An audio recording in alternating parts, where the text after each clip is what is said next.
Welcome to Astronomy Daily, your go-to spot for the latest in space and astronomy news.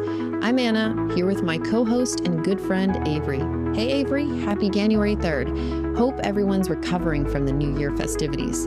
Hey, Anna, and hello to all our listeners out there in the cosmos. Absolutely, 2026 is off to a flying start, literally with some launches and sky events already. We've got 6 great stories today, from lunar missions to vanishing planets, and some good news up on the ISS. Let's dive right in, shall we? Starting with something exciting for our European friends, Denmark just got the green light from ESA for its very first mission to the moon. The mission's called Mani, named after the Norse personification of the moon. Yeah, this is huge. It's the largest Danish satellite mission ever, and the first time Denmark is leading an ESA mission.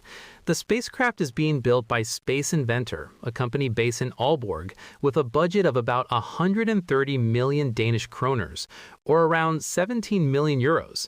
The goal is high-resolution mapping of the lunar surface to help identify the best spots for future crewed landings and even habitats for long-term human presence. It's part of ESA's push for small, cost-effective lunar missions, capped at 50 million euros development cost and ready to launch within 4.5 years. This one got selected after a competitive process that started back in 2023. Launch is eyed for 2029, led by the University of Copenhagen. Jens Frydenbang, the mission leader, said it's about to get exciting now that the journey truly begins. Totally. It's awesome to see more countries getting involved in lunar exploration. This kind of scouting data will be invaluable for Artemis and beyond.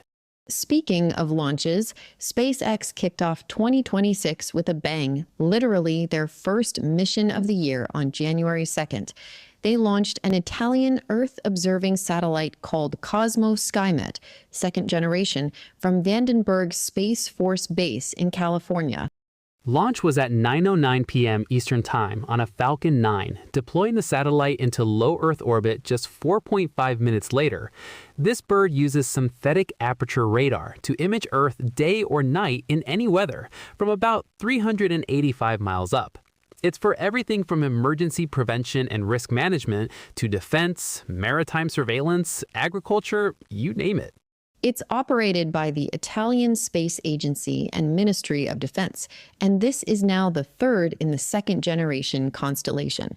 The mission went smoothly, with the booster landing as expected.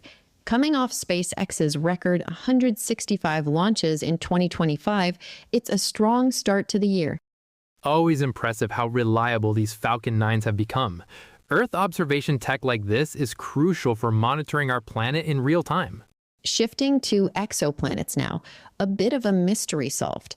Remember Fomalhaut B, this candidate planet around the star Fomalhaut, about 25 light-years away, that was spotted by Hubble back in 2008? Yeah, it was hailed as one of the first directly imaged exoplanets. But new Hubble images from 2023 show its light fading and then completely disappearing.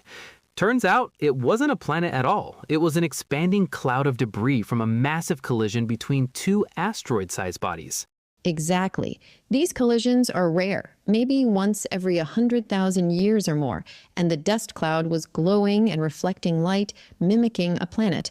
There's even a second bright object now, called CS2, from the same event. 4 independent analyses confirmed this. It's a reminder of how dynamic protoplanetary systems can be.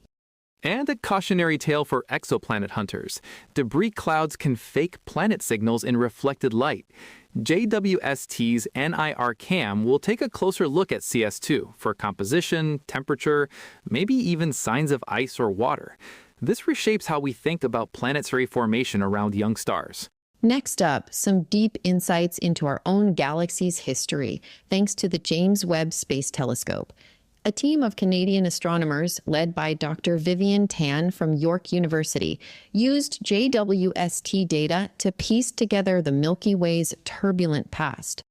They studied 877 distant galaxies that are twins to what the Milky Way would have looked like billions of years ago, when the universe was between 1.5 and 10 billion years old. Combining JWST's near-infrared views with Hubble's visible light, they mapped stars and star formation rates across these evolutionary stages. The early progenitors were chaotic, full of mergers, asymmetric shapes, and intense starbursts triggered by collisions. Then, around 3 to 4 billion years after the Big Bang, they started growing inside out. Dense cores first, then building extended disks and spirals through more mergers and accretion. It's wild. Our galaxy had a much more violent youth than some models predicted. Simulations match some of this, but struggle with the rapid outer growth or super central early phases. This is tightening up theories on feedback processes, merger rates, and how disks stabilize. Future JWST work with gravitational lensing could push this back even further to when the Milky Way was just 3% of its current age. Love how we're using the universe as a time machine like this. Absolutely mind-blowing. And for something you can see right now, no telescope needed, though binoculars help, Jupiter is putting on its brightest show of the year this January. Opposition hits on the night of January 10th, when Earth is right between the Sun and Jupiter, making it shine big and bright all night long. It's up from dusk to dawn throughout the month, glowing steadily, easy to spot even in cities. On January 4th, it's in conjunction with the full moon, super close in the sky. Look high up near Gemini, surrounded by winter favorites like Orion, Taurus with the Pleiades, and Aldebaran. Binoculars will show the 4 big moons, Io, Europa, Ganymede, and Callisto. The Quadrantids meteor shower is peaking around now too, up to 10 or even more streaks per hour, though the full moon might wash some out. Still, watch for bright fireballs. Perfect month for getting outside and stargazing. Definitely. Grab a blanket, look up, and enjoy the show. Jupiter's at its best. No excuses. Finally, some relief for the International Space Station crew. After years of dealing with a persistent leak in the Russian segment, it's finally stopped. The leak was in the PRK transfer compartment attached to the Zvezda module, microscopic cracks that started showing up in 2019 and worsens over time, even doubling at rate in 2024. Russian cosmonauts have been methodically sealing cracks with a special sealant called Grmetal 1, closing hatches to isolate and monitor pressure. After repeated inspections and applications over half a decade, the pressure is now holding steady. NASA confirmed it, calling it a stable configuration, though they'll keep watching for any changes. It was a high-risk issue for both agencies, so this is genuinely good news for ongoing ISS operations. Whew, yeah, maintaining a spacecraft in orbit for decades isn't easy. Glad they've plugged it, literally. What a roundup today. New missions, launches, cosmic mysteries, galactic history, skywatching tips, and station fixes. The universe keeps delivering. It really does. Thanks so much for joining us on Astronomy Daily. If you're enjoying the show, tell a friend or leave us a review. It helps us reach more space fans. We'll be back Monday with more fresh news. Until then, clear skies and keep wondering. And keep looking up. Bye for now. Astronomy.